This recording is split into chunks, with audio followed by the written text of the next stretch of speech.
돈 빌려줬다가 관계까지 망가졌다. 후회 없이 인간관계를 지키는 법. 돈과 인간관계, 왜 이렇게 어려울까? 야, 나 급한 일 생겼는데 돈 좀 빌려줄 수 있어? 이런 부탁을 받아본 적 있나요? 혹은 내가 빌려준 돈, 언제 갚을 거야? 이렇게 직접 물어볼까 말까 고민한 적 있으신가요? 우리는 살아가면서 가족, 친구, 동료와 다양한 인간관계를 맺습니다. 그리고 때때로 그 관계 속에서 돈이 개입될 때가 있죠. 친한 친구가 급하게 돈을 빌려달라고 할 때, 가족이 도와달라고 하면서 돈을 요청할 때, 좋은 동료라 생각했던 사람이 돈을 갚지 않을 때, 이때 우리는 고민에 빠집니다. 돈보다 사람이 더 중요하니까 도와줘야 하나? 안 빌려주면 내가 너무 냉정한 사람 같을까? 빌려줬다가 돈도 못 받고 관계까지 어색해지면 어쩌지? 이런 고민은 누구나 한 번쯤 해봤을 겁니다.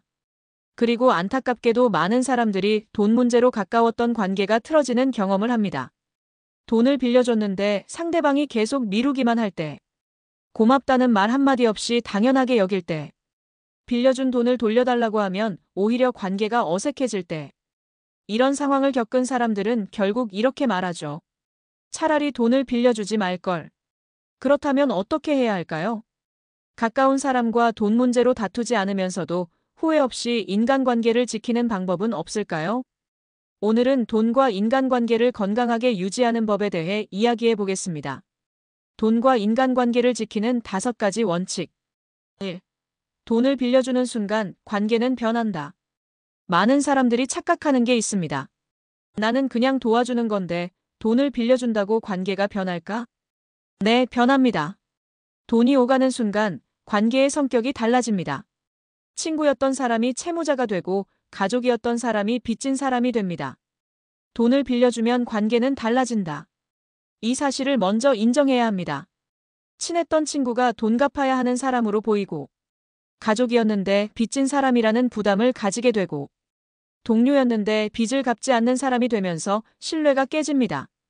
돈을 빌려준다는 것은 단순히 돈을 주는 것이 아니라 관계를 채권자 마이너스 채무자 관계로 바꾸는 일입니다. 그러니 돈을 빌려줄 때는 반드시 생각해야 합니다. 이 돈을 빌려줬다가 관계가 변해도 괜찮을까? 2. 돈을 빌려주기 전에 이 질문을 해보라. 만약 누군가가 돈을 빌려달라고 한다면 무작정 도와주기 전에 이 3가지 질문을 먼저 해보세요. 이 사람이 과거에 돈 문제로 신뢰를 잃은 적이 있는가? 이 돈을 못 받아도 괜찮을 만큼의 금액인가? 이 돈이 관계를 망치게 될 가능성이 있는가? 이 질문에 하나라도 예스가 나온다면 신중하게 생각해야 합니다. 빌려줘도 되는 돈은 못 받아도 괜찮은 돈뿐이다. 돈을 빌려주면서 언젠간 갚겠지라고 생각하는 건 위험합니다. 대부분의 돈 문제는 돈을 갚지 않는 것이 아니라 돈을 갚지 않는 태도 때문에 발생합니다.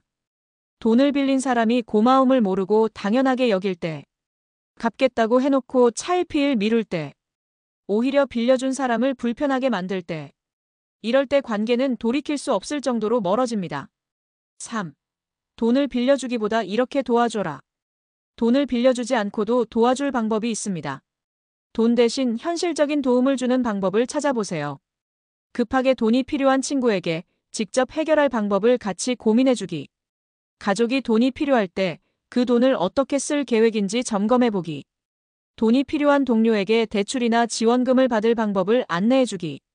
때로는 돈을 빌려주는 것보다 해결책을 함께 찾는 것이 더 큰 도움이 될 수 있습니다. 4. 빌려줘야 한다면 반드시 이 규칙을 지켜라. 어쩔 수 없이 돈을 빌려줘야 하는 상황이라면 반드시 2가지 원칙을 지켜야 합니다. 첫째, 계약을 남겨라. 구두 약속은 쉽게 잊힙니다. 간단한 메모라도 남겨두세요. 얼마를 빌려주는지, 언제까지 갚아야 하는지, 어떤 방식으로 갚을 것인지, 예를 들어 메시지로라도 기록을 남기는 것이 중요합니다. 오늘 100만 원 빌려줬어. 약속한 날짜에 갚아줘. 이렇게 기록만 남겨도 훨씬 안전합니다. 둘째, 한도를 정하라. 절대 부담될 만큼의 돈을 빌려주지 마세요. 이 돈을 못 받아도 내 생활에 문제 없을 만큼만 빌려주세요. 돈을 빌려주고 나서 내가 힘들어지면 상대방을 원망하게 됩니다. 그렇기 때문에 내가 감당할 수 있는 범위에서만 빌려주는 것이 중요합니다. 5. 돈과 관계를 모두 지키는 방법. 가장 좋은 방법은 돈이 아니라 신뢰를 남기는 것입니다. 상대방이 돈을 빌려달라고 할 때 무조건적인 거절보다는 해결책을 함께 찾아보세요. 만약 돈을 빌려줘야 한다면 기록을 남기고 감당할 수 있는 금액만 빌려주세요. 그리고 무엇보다 돈을 빌려주기 전에 한 번 더 생각하세요. 이 돈을 빌려주고도 이 관계를 유지할 수 있을까? 돈보다 중요한 건 사람입니다. 돈을 빌려줬다가 잃는 것은 돈뿐만이 아니라 관계까지도 포함됩니다. 결국 돈 문제를 잘 다루는 사람은 돈도, 인간관계도 지킬 수 있습니다. 오늘 이야기한 원칙을 꼭 기억하시고 돈과 관계를 건강하게 지키는 지혜로운 사람이 되시길 바랍니다.